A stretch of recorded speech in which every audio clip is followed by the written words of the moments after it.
గౌమాత సేవా కుటుంబం సభ్యులు ఒకటే.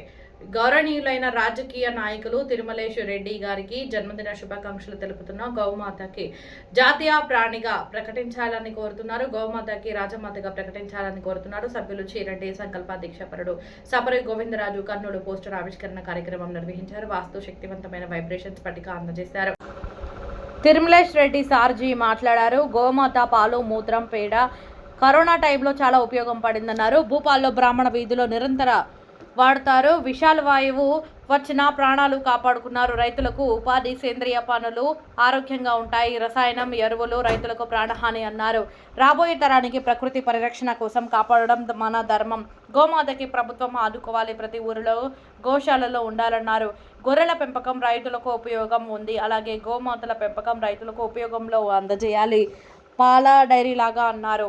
సఫారీ గోవిందరాజు మాట్లాడుతూ, నేను చేస్తున్న సంకల్ప దీక్ష ఆంధ్రప్రదేశ్, తెలంగాణ రాష్ట్రాల్లో గోమాతను జాతీయ రాణిగా ప్రకటించాలని సఫారీ గోవిందరాజులు కోరారు.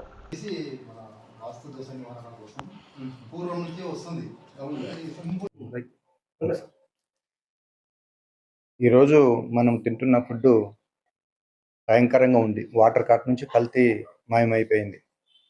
ఏ ఫుడ్ తీసుకున్నా, ఏ ఫ్రూట్స్ తీసుకున్నా కల్తీమయంతోన ప్రజల ఆరోగ్యాన్ని నాశనం చేసుకుంటున్నాం. ఇంతకుముందు పూర్వము 110, 120 సంవత్సరాలు బతికేవాళ్ళు. ఎందుకంటే అప్పుడు సేంద్రియ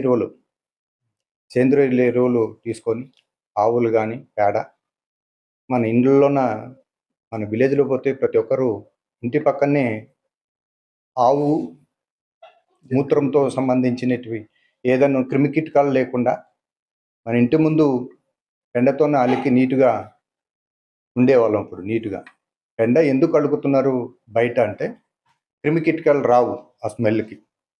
పాములు కానీ తేళ్ళు కానీ అలా మంచి కార్యక్రమము. మానవులు జీవించుకోవడానికి మంచి ఆస్కారం ఉంటుండే అప్పుడు. అందుకోసం అప్పుడు జబ్బులు తక్కువగా ఉండేవి. ఇప్పుడు ప్రతి ఒక్కటి కల్తీమయంగా తయారైంది. అలాగే గోమాత మనకు దేవుడిచ్చిన వరం. అందుకోసమే గోమాతని ఆంధ్రప్రదేశ్లో రాజమాతగా ప్రకటించాలని, అలాగే కేంద్రంలోన గోమాతని జాతీయ రాణిగా ప్రకటించాలని మేము సంకల్పం చేస్తున్నాడు గోవింద్ గారు. ఎందుకంటే ప్రతి కార్యక్రమంలోన అందరూ ఏకమైతం. ఈ ప్రోగ్రాంలోన గోమాత ఎక్కడుంటే అక్కడే మంచి జరుగుతుంది. గోమాత ఎక్కడుంటే అక్కడ పంటలు సమృద్ధిగా పండుతాయి. గోమాత ఎక్కడుంటే అక్కడ మంచి పాలు కానీ, మంచి పాలు మనకు వెన్నతో చేసినటువంటి వెన్న కానీ దొరుకుతూ ఉంది. గోమాతకు మించిన దైవం కూడా లేదంటాం మనం. అంటే గోమాత దగ్గర అన్ని దేవుళ్ళు ఉంటారు. ఫస్ట్ నుంచి 3 దేవతలు అంటారు గోమాత దగ్గర. పూర్వీకులంతా మనల్ని చెప్పేవాళ్ళు గోమాతను పూజిస్తే అన్ని జబ్బులు నయమయ్యేవి అని. అలాంటి మనం ఇప్పుడిప్పుడు కల్చర్ మనము నాశనం చేసుకుంటున్నాం. మన కల్చర్ మనం. ఎందుకంటే అమెరికాలో కానీ, యూరోప్లో కానీ, న్యూజిలాండ్లో కానీ, సౌత్ ఆఫ్రికాలో కానీ వివిధ దేశాల్లోన గోమాత మూత్రం తాగుతున్నారు వాళ్ళు. అంత పవిత్రమైనది గోమాత మూత్రం. గోమాత అన్ని ఇస్తుంది మనకు. పాలు ఇస్తుంది, వెన్న ఇస్తుంది, ఆరోగ్యం ఇస్తుంది, అన్నీ. మనం మామూలు గోమాత విలేజ్లోన, పల్లెటూరులో పోతే, మనం విలేజ్ నుంచి వచ్చిన వాళ్ళమే, మేము కూడా రైతులమే.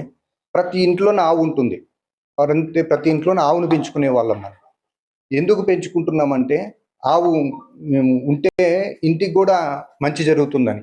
యజమానికి ఏదైనా జ్వరం వస్తే మన ఆవు మామూలుగా తోలేవు. ఊర్లోన అన్ని ఆవులను తీసుకొని పోయి ఒక ఆయన తీసుకొని వచ్చి అన్ని సాయంకాలం అయితే మనకు ఇంటి దగ్గరికి వచ్చేది ఆవు. యజమానికి ఏదైనా జ్వరం కానీ, ఇంట్లో వాళ్ళకు యజమానికి సంబంధించిన జ్వరం కానీ వస్తే ఆ ఆకు తిని వచ్చి యజమానికి పాలిచ్చి ఆ జబ్బును నయం చేసినటువంటి గొప్ప జంతువుగా గోమాతని మనము చెప్తూ ఉంటారు పెద్దలు. ఇప్పుడు కూడా ఆచరించి గోమాతని ఆంధ్రప్రదేశ్లో రాజమాతగా ప్రకటించాలని, అలాగే స్టేట్లోన, సెంట్రల్లోన రాజమాతగా ప్రకటించాలని కోరుకుంటాము. దీని అందరికీ సపోర్ట్ చేస్తూ మేము కూడా దీంట్లో భాగస్వాములై, ప్రజలందరూ భాగస్వాములై గోమాతని రక్షించుకుందాం, గోమాతని కాపాడుకుందాం.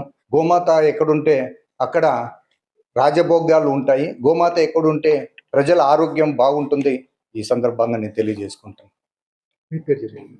నా పాటిల్ తిరుమలేశ్వర్ రెడ్డి, రాష్ట్ర ఇంటలెక్చువల్ ఫోరం కార్యదర్శి, వైఎస్ఆర్సిపి.